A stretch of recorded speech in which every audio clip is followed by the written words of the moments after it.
Assalamualaikum warahmatullahi wabarakatuh.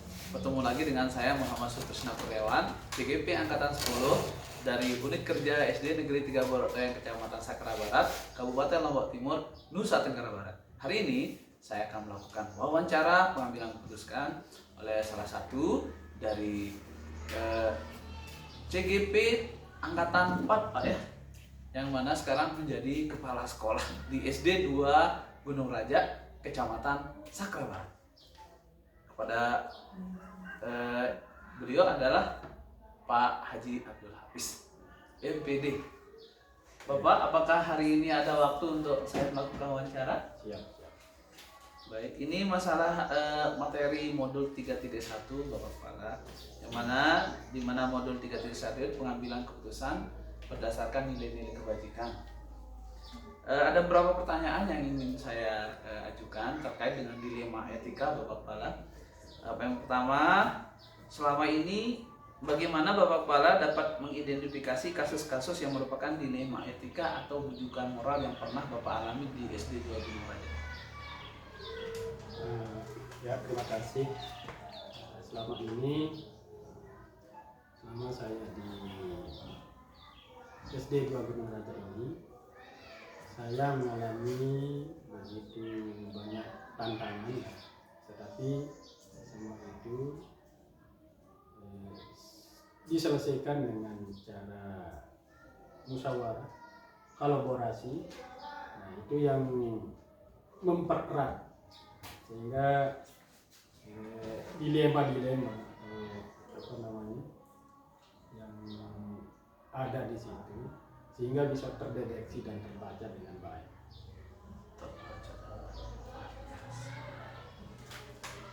Dan juga di situ ada kita mengoptimalkan waktu.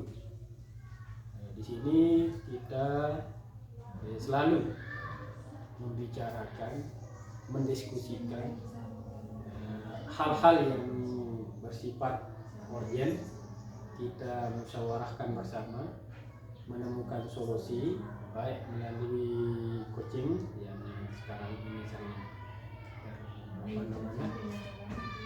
booming sekarang ini, coaching istilahnya, sehingga apapun permasalahan dapat terselesaikan dengan baik. Selama ini bagaimana Bapak Kepala Sekolah menjalankan keputusan di sekolah Bapak, terutama untuk kasus-kasus di mana ada dua kepentingan yang sama-sama benar atau sama-sama mengandung nilai kebajikan? Nah, itu sama juga seperti yang sudah diungkapkan tadi itu. Setiap permasalahan, setiap ada kasus, kita selalu mengutamakan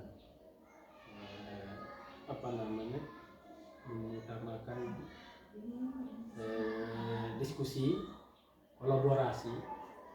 Kemudian kita bicarakan dengan hati yang begitu dalam, begitu keterbukaan yang penting di situ. Tanpa adanya keterbukaan, setiap permasalahan atau dilema tidak akan selesai kalau tidak ada keterbukaan.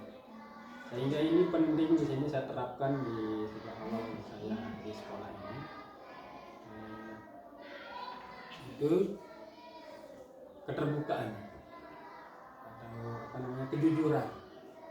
Apa yang dihadapi, apa yang menjadi masalah, apa yang menjadi dilema baik di sekolah maupun di rumah. Kita selalu diskusi sebelum pembelajaran dimulai, kita briefing 5 menit baru masuk kelas. Kemudian begitu pulang sudah kita adakan juga pertemuan selama 10 menit. Apa keluhannya, apa kendalanya baik di dalam kelas maupun di lingkungan sekolah, apa permasalahannya, apa dilema yang sedang dihadapi atau dilakukan, atau pertemuan dilema yang ditemukan di masing-masing individu, baik itu guru, pegawai dan sebagainya. Nah, itu kita rembuk mufakat, berdiskusi pada akhir pembelajaran, baru kita menemukan solusi ide. Alhamdulillah dengan ini semua SD 2 Gunung Raja aman dari konflik, aman dari dilema, karena kesepakatan, pemahaman yang dapat kita selesaikan. Baik, pertanyaan selanjutnya Bapak Kepala, langkah-langkah atau prosedur seperti apa yang biasa Bapak Kepala sekolah lakukan selama ini, khususnya di SD Gunung Raja, ketika menemukan masalah? Langkah pertama yang kami gunakan di sekolah ini, yaitu pertama mencari informasi yang relevan. Di mana di sini yang relevan, yang nyata, yang real, apa sumber masalahnya. Nah, itu yang kita cari. Pertama, informasi yang nyata, yang relevan. Yang kedua, memilih memilih respon dari rekan-rekan Jawa. Setelah kita mencari informasinya, bagaimana solusinya, kemudian kita memilih respon yang terbaik. Setelah itu, setelah dari berbagai berbagai sumber, ada respon ini, kemudian kita menyampaikan respon dari Bapak Ibu guru yang di sekolah, sehingga semua itu bisa tercover dengan sendiri. Selesailah permasalahan yang sudah didiskusikan. Baik. Selanjutnya Pak Kepala, hal-hal apa saja yang selama ini Bapak Kepala sekolah anggap efektif dalam pengambilan keputusan pada kasus-kasus dilema etika? Hal-hal yang pertama saya lakukan yang paling efektif menurut saya, yaitu menyampaikan informasi yang benar. Itu yang penting. Pertama itu harus menyampaikan informasi yang benar, valid, jelas, nyata, dan sebagainya. Nah, setelah itu kita menuangkan ide. Nah, idenya bagaimana? Setelah kita melakukan informasi, ini informasi dari ini, kemudian kita keluarkan idenya, kemudian menganalisis informasi. Itu 3 poin itu yang sering kita laksanakan di sini. Yaitu pertama, menyampaikan informasi dari hasil, misalkan rapat, misalnya kita sampaikan informasi. Kemudian dari informasi itu maka keluarlah ide-ide dari Bapak Ibu guru. Nah, dari ide-ide itu kita rumuskan, maka akan mendapatkan analisis nantinya. Dari idenya guru yang 1, 2, 3 kita catat, kemudian kita analisis. Hasil analisis itulah yang kita sebagai pegangan untuk mengambil keputusan, apalagi di kasus dilema etika, Baik. Selanjutnya, hal-hal apa saja yang selama ini merupakan tantangan dalam pengambilan keputusan pada kasus dilema etika yang ada di SD 2 Gunung Raja? Nah, kalau itu yang paling mendasar yaitu masalah keterbatasan waktu. Nah, itu yang menjadi, dan situasi. Pertama waktu, kemudian situasinya bagaimana. Nah, itu yang menjadi keterbatasan atau hal-hal yang menjadi tantangan di sekolah ini. Keterbatasan waktu, kemudian keterbatasan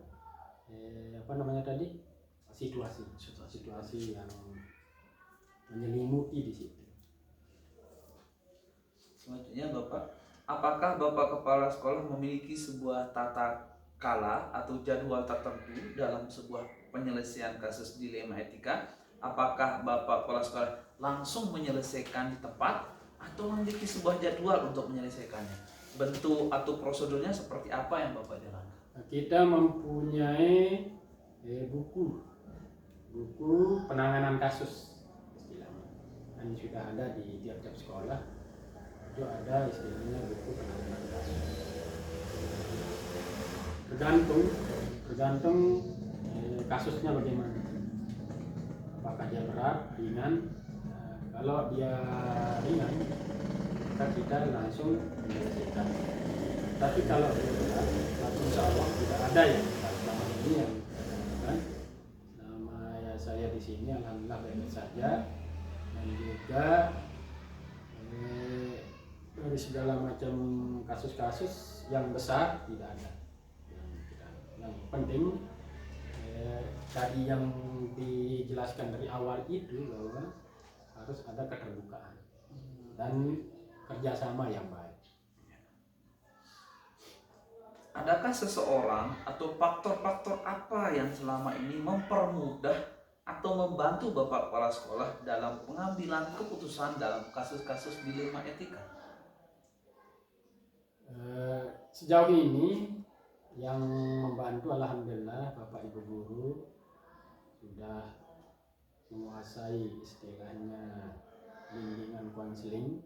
Di samping dia sebagai pengajar, Bapak Ibu guru juga mengkondisikan diri sebagai bimbingan konseling di situ, yang menangani setiap kelas.